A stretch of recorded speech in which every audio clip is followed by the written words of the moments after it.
Naquele tempo, Jesus disse a seus discípulos: Se o teu irmão pecar contra ti, vai corrigi-lo, mas em particular a sós contigo. Se ele te ouvir, tu ganhaste o teu irmão. Se ele não te ouvir, toma contigo mais uma ou duas pessoas, para que toda a questão seja decidida sobre a palavra de duas ou três testemunhas. Se ele não vos der ouvido, dize-o à igreja. Se nem mesmo a igreja ele ouvir, seja tratado como se fosse um pagão ou um pecador público. Em verdade vos digo, tudo o que ligardes na terra será ligado no céu, e tudo o que desligares na terra será desligado no céu. De novo eu vos digo, se dois de vós estiverem de acordo na terra, sobre qualquer coisa que quiserem pedir, isto vos será concedido por meu Pai que está nos céus. Pois onde dois ou três estiverem reunidos em meu nome, eu estou ali no meio deles. Palavra da salvação. Meus irmãos, na semana passada nós ouvimos aquele texto, na verdade os dois últimos finais de semana, em que Jesus estabelece um diálogo com os seus apóstolos nesse lugar chamado Cesareia de Filipe, pois há aquele diálogo inicial onde Cristo põe duas perguntas aos apóstolos. Depois, o que nós ouvimos na semana passada, Jesus então anuncia o mistério da sua paixão, morte e ressurreição. Do modo como os fatos da vida de Jesus estão descritos no Evangelho de São Mateus, depois deste diálogo, desta conversa só com os discípulos em Cesareia de Filipe, pois Jesus volta para Cafarnaum, que era a cidade onde ficou conhecida como a sua própria cidade, apesar de ele não ter sido criado ali. E nós não lemos o capítulo 17, que na verdade são outros textos que são de diálogos de Jesus com seus apóstolos, e depois não lemos o início do capítulo 18, que também são parte ainda dessas conversas de Jesus. Depois, num determinado momento, muito provavelmente na cidade de Cafarnaum, então os apóstolos fazem uma pergunta a Jesus sobre quem seria o maior. E Jesus então colhe essa ocasião, e isso acontece várias vezes na vida de Jesus com seus apóstolos. Acontece um fato e Jesus aproveita daquele fato e começa a ensinar os seus apóstolos, pensando não só neles, mas pensando em todos aqueles que ouviriam a sua palavra depois. E Jesus começa a ensinar muitas coisas, né? E um grupo desses ensinamentos, a gente pode dizer que se volta para as relações dentro da comunidade, ou seja, aquelas relações estabelecidas dentro da igreja, entre aqueles irmãos que viviam mais próximos dentro da comunidade. Nós não ouvimos os primeiros versículos do capítulo 18, mas entramos logo no capítulo 15, onde Jesus, então, põe, vamos dizer assim, este tema que é muitíssimo importante, que é o tema da correção fraterna, né? Por isso o texto de hoje começa dizendo, se o teu irmão pecar contra ti, vai e corrige-o, né? Eu não vou ler o Evangelho todo, porque nós já lemos, né? Então vou falar só a memória, uma espécie de resumo. Então, se o teu irmão pecar contra ti, vai e corrige-o. Se ele aceitar a correção, tu ganhastes o teu irmão. Se ele não aceitar, isto era um procedimento judaico, para os judeus, as situações da vida, elas eram resolvidas se tivesse duas ou três testemunhas que concordem sobre um determinado fato, atestavam isto aconteceu ou não aconteceu. Então Jesus diz, né, como no ambiente seu daquela época, chamem duas ou três testemunhas e isto vai ser resolvido, né? Se a pessoa não aceitar nem mesmo, vamos dizer assim, esta prática comum, ou não aceitar nem mesmo que duas ou três testemunhas estejam concordes em apontar um erro cometido, então diz-o a igreja. Aqui é muito importante, a igreja aqui ainda não tem sentido assim de um membro da hierarquia da igreja ou alguém que tivesse uma responsabilidade somente. É a igreja mesmo, ou seja, que essa pessoa seja levada diante da comunidade. Aqui nós temos a igreja, somos nós, né? Então, aquela pessoa que não aceitou uma correção privada de alguém que era, na verdade, o ofendido e que foi levada depois diante de 2 ou 3 testemunhas, a gente vai notando que há uma espécie assim de passo que vai alargando o âmbito da correção. Se não aceita esse, então leva-o diante da comunidade. E se ele não aceitar nem mesmo o que diz a comunidade, então seja tratado como um pagão ou como um publicano. Ou seja, a comunidade deve, então, separá-lo para que ele entenda a ruptura que ele está criando dentro daquela comunidade. A separação, vamos dizer assim, que é um termo que a gente não gosta muito de ouvir, mas a excomunhão, né? A excomunhão, que significa justamente isso, cair fora da comunhão por causa daquele pecado cometido. Então, ele sai da comunhão, na verdade, porque tinha rompido a comunhão por causa de uma sua atitude, né? Então, ele seja tratado desta maneira, né? Aqui, neste texto, certamente, e essa semana, conversando com um padre amigo, ele falou uma coisa que eu já falei várias vezes para vocês e que é pura verdade, né? O texto bíblico é inesgotável de possibilidades de meditação, mas eu queria tomar 2 elementos que eu penso que poderiam nos ajudar muito, né? Sobretudo no contexto em que a gente vive. De novo, a pergunta é sempre essa, né? O que este texto pode nos ajudar hoje na nossa história, né? Então, em primeiro lugar, é esta expressão, né? Se o teu irmão pecar contra ti, né? Normalmente, quando alguém peca contra a gente, ou nos faz uma ofensa, esse pecado poderia ser de qualquer tipo, vamos dizer assim, né? E por isso eu me torno a pessoa agredida, eu sou a pessoa ferida. Nós normalmente entendemos esta relação de ter sido ofendido como uma relação de inimizade, por isso a gente entende o nosso agressor como um inimigo, ou ao menos alguém que nos tem como inimigos, né?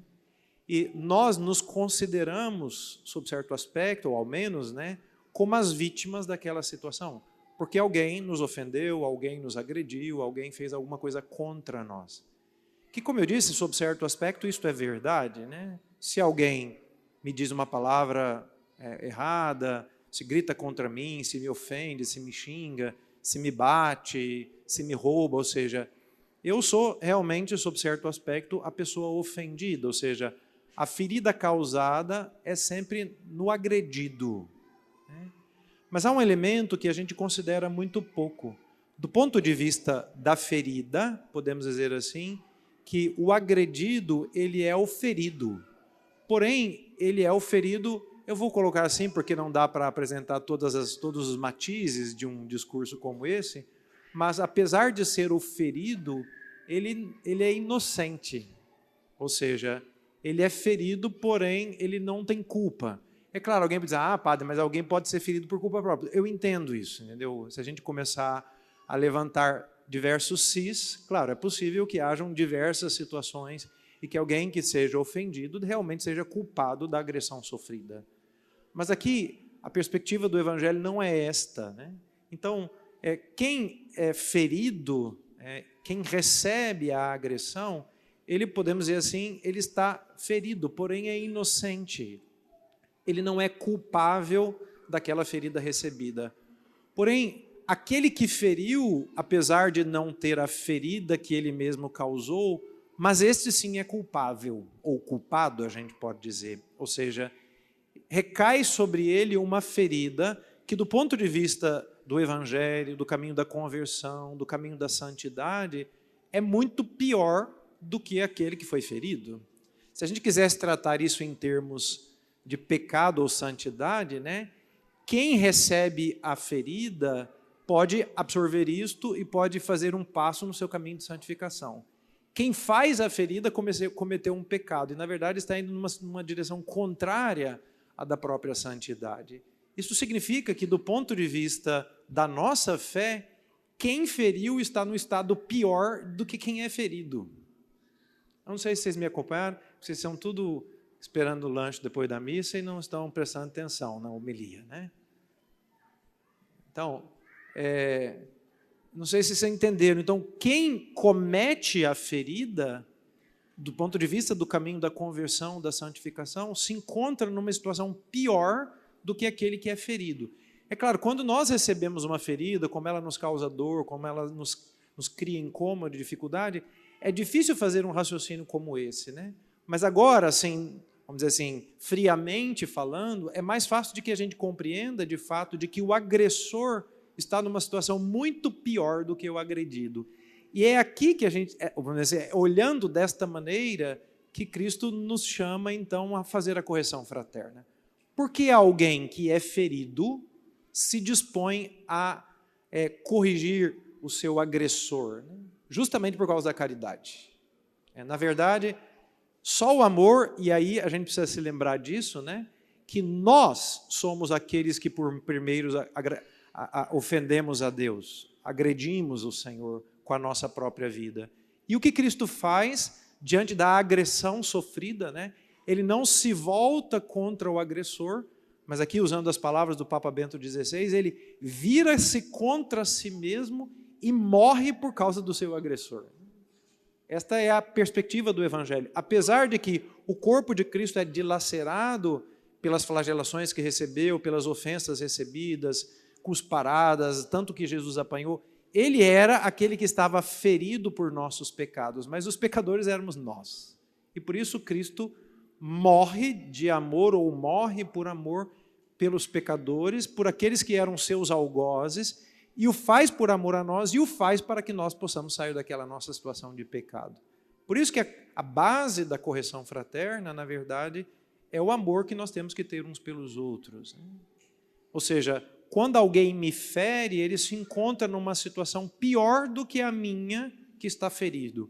E se eu amo realmente as pessoas que estão à minha volta, então eu me disponho a ajudar aquela pessoa a se colocar numa outra condição. Então eu me disponho a ir até aquela pessoa, não por vingança, não por revanche, ao menos não deveria ser assim, né? Não por vingança, não por revanche, mas porque quero ajudar aquela pessoa a conhecer a verdade. Quero ajudar aquela pessoa a fazer um passo de conversão. Por isso, digo algo àquela pessoa para que ela entenda qual é a sua situação e possa se emendar, possa se corrigir, né? E aqui é muito interessante como Cristo, eu falei na explicação do texto, ele vai colocando como que passos, né, que na verdade mostram por um lado a insistência. E isso é uma coisa muito interessante, né? Como Cristo também nunca desistiu de nós, né? Ele insiste, insiste, insiste, insiste. Nós caímos, o ferimos, ele nos perdoa e insiste de novo, né? Ele fala de novo, ele cria situações que nos ajudam a entender qual é a situação que nós estamos. Ele nos faz dar um passo, ele nos coloca pessoas na nossa vida, né? Através do seu evangelho, da sua palavra, ele quer nos alcançar. Então, Cristo insistentemente bate a nossa porta para que haja esse caminho de conversão. Apesar de que ele continua sendo sempre o ofendido da história, porque cada vez que nós pecamos, cada vez que nós fazemos uma coisa que é contra o projeto de amor de Deus, é a Cristo que nós ofendemos, né? Então, apesar de tudo isso, Cristo continua a insistir, né? Então, estes passos, né? Vai a sozinho com seu irmão, depois chama 2 ou 3, depois leva a comunidade. Tudo, na verdade, mostra uma insistência muito grande que Cristo quer que a gente tenha. Isto, de novo, só se pode fazer por causa do amor. Só se pode fazer por causa do amor. Como uma mãe que ama o seu filho e o corrige 1 vez, 2 vezes, 3 vezes, 4 vezes. Quantas vezes forem necessárias. Porque não se descansa, ou não descansa, melhor dizendo, até que veja o seu filho, apesar de todas as ofensas recebidas, de todas as desobediências feitas, não descansa enquanto não o vê no bom caminho, né? Então há vamos dizer assim, uma insistência que cresce, né? Que inclusive aciona outros meios para chegar, vamos dizer assim, a ajudar aquela pessoa a fazer o passo que deve fazer. Mas há um outro aspecto, né? Apesar de que o sentido literal deste texto ao falar daquele último passo, né? Se o seu irmão mesmo não ouvir a igreja, que ele seja apartado dela, né? Aqui também, mesmo uma atitude que é muito radical, ou seja, daquela de dizer para a pessoa, você não faz parte mais desta comunhão, né? Você está fora dela. Mesmo uma atitude muito grave dessa, não é simplesmente uma vingança ou uma revanche para expulsar a pessoa. Na verdade, como um pai e uma mãe, que às vezes precisa ser duro com o seu filho, mas faz por causa do amor que tem por ele, né? Também dentro da igreja, às vezes as pessoas precisam entender, por uma certa dureza na atitude de quem deve tomá-la, né? Precisa entender, o que você fez é tão grave que você já se colocou fora dessa comunhão. E o que nós estamos fazendo aqui é só te ajudar a entender o que está acontecendo. Mas há um aspecto ainda, por último, e aqui queria dizer uma última palavra, não para terminar a homilia, mas da explicação do texto, antes de passar para a nossa vida, né? Que é essa expressão tratar como publicano ou como um pagão, né? É muito interessante porque, claro, esta atitude que coloca a pessoa fora da comunhão da comunidade é uma atitude possível. Mas, de novo, se a gente volta os olhos para Cristo e a gente se pergunta, o que Cristo fez com os pagãos e com os publicanos? Cristo comeu com eles, sentou na mesa com eles. Cristo foi atrás desses homens. Como ele mesmo disse, foi atrás daquela uma ovelha que estava perdida. Ou seja, Cristo nunca calou-se diante daquilo que estava acontecendo por causa do pecado da humanidade, mas nunca virou as costas para o pecador. Por isso, a atitude de dizer você está apartado da comunidade ainda não é, em última instância, a resposta última que nós podemos dar, né? Mesmo quando a gente precisa ser duro com alguém e colocá-la naquela condição de excommunicato, ou seja, fora da comunhão, ou ao menos tornar evidente de que ela está fora da comunhão, né? Na verdade, isto aqui ainda não é o fim. Porque o que se faz com alguém que é pagão e publicano? A gente começa a falar do evangelho de novo para ela. A gente retoma tudo do início, né? A gente vai começar a anunciar Cristo de novo a ela, para que ela entenda, a partir do zero, podemos dizer assim, né? O amor de Deus, a situação da humanidade, do pecado e da necessidade da nossa conversão. A gente sempre pensa, e aqui eu também queria chamar a atenção, quando nós somos ofendidos. E aqui eu queria começar a trazer isso para a nossa realidade. Quase sempre, lendo um texto como esse, é natural que a gente comece a se perguntar assim, das ofensas que nós recebemos e do modo como nós vamos tratar as pessoas. Porém, é muito importante lembrar, isto não pode ser esquecido, que tantas vezes somos nós os agressores. Tantas vezes somos nós quem causamos nas pessoas essas feridas. Tantas vezes somos nós que nos colocamos numa situação também de fora da comunhão, pela maneira como nós agimos. Nós temos um defeito muito grande, eu digo, claro, nós em termos assim, podemos dizer um pouco genéricos, né? Nós temos assim o defeito de, todas as vezes que nós pensamos, nos evadir muitas vezes das nossas próprias responsabilidades. E hoje é muitíssimo comum de que as pessoas não vivam segundo o Evangelho e quando tem que colher os frutos da sua própria atitude, querem colocar a culpa que estão sendo rejeitadas, excluídas e etc. Né? Mas, na verdade, nós, na grandíssima maioria das vezes, o que nós fazemos é simplesmente colher as consequências das nossas próprias atitudes.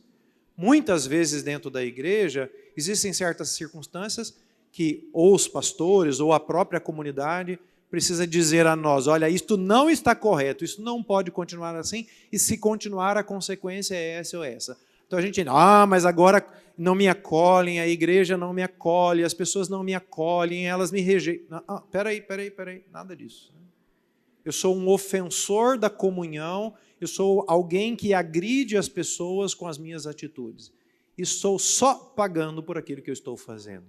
Por isso, é importante a gente lembrar da nossa condição de ofensores ou de agressores e também nos perguntar, peraí, e quando é comigo? E quando alguém me chama do lado e diz, isto não está correto, qual é a atitude que eu tenho? Porque é fácil, sob certo aspecto, pensar, quando eu sou ofendido, o que eu devo dizer às pessoas, né? Mas e quando sou eu o ofensor? E quando alguém, quando eu digo alguém, necessariamente não precisa ser alguém que me chamou no canto, né? Mas que de algum modo o Senhor, através da sua igreja, está me ajudando a entender que tem alguma coisa errada na minha vida. Qual é a atitude que eu tomo? Sou capaz, assim, de acolher logo no início que há uma correção que está sendo feita a mim, procuro emendar a minha vida, procuro corrigir o que está errado, ou me faço de bobo, ou finjo que não é comigo, e depois precisa acontecer o que Cristo está dizendo no Evangelho, e nem quando, né, a própria igreja está me apontando o caminho, eu não aceito. Por fim, eu queria ainda dizer uma palavra sobre essa questão da correção fraterna. Todos nós precisamos exercitar, por dever de caridade, a correção com os nossos irmãos. E isto não significa que a necessidade de nos corrigir mutuamente nos dá o direito de fazermos isso de qualquer maneira, né? Há quem pense que o ser sincero significa usar indiscriminadamente das palavras e sair ferindo as pessoas com elas, e não é isto, né? É claro, eu sou chamado a corrigir as pessoas que eu amo, eu sou chamado a ajudar as pessoas que estão à minha volta, a quem eu amo, a encontrarem o caminho justo, o caminho da verdade, o caminho da conversão. Mas isso não pode ser feito assim, de qualquer maneira. Eu tenho o dever de corrigir, mas eu devo fazer isso sempre na perspectiva da caridade, do amor. Por isso é necessário me perguntar, quem é esta pessoa que está errando? Com que palavras eu posso ajudá-la realmente a entender o seu erro? Em que momento vai ser melhor que eu me manifeste na pessoa? É justo que eu fale agora ou que eu espere um momento? Às vezes tem situações em que não ajudaria nada a dizer neste momento alguma coisa. É preciso esperar a pessoa fazer talvez um outro passo. É necessário que a gente aguarde um momento mais oportuno para dizer uma palavra. Ou seja, a gente tem que se perguntar, né, quando fazer a correção? Como fazer a correção? Onde fazer a correção? Com que palavras fazer essa correção, né? E com qual amor eu estou agindo ou não. Porque, repito, se fosse por pura revanche ou vingança, não seria correção fraterna. Não seria expressão de amor de cada um de nós, né? Então, a gente tem que se preocupar com as nossas disposições interiores, depois também nos preocupar com as nossas disposições exteriores. Uma última palavra, e eu termino. O texto do Evangelho que continua, né, parece um pouco desconectado, né? Jesus começa a falar, onde dois ou mais estiverem reunidos em o meu nome, lá eu estarei no meio deles, né? É interessante porque a igreja nos fez ler essas duas coisas juntas. Eu não vou poder mais, e não vou mais fazer uma grande explicação desse texto, mas por que a igreja fala de unidade neste momento, né? Para mostrar o que Cristo, na verdade, fala de unidade nesse momento. Para mostrar justamente que, em última instância, né, o que nós estamos tentando como irmãos é viver aquele amor que nos une, que nos faz viver naquela comunhão, em primeiro lugar, com o Senhor, o amor a Deus, e é por isso que eu também ajudo os meus irmãos na sua caminhada de fé, depois também o amor entre nós, a comunhão entre nós, ou seja, em última instância é viver o duplo mandamento do amor. Louvado seja o nosso Senhor Jesus Cristo.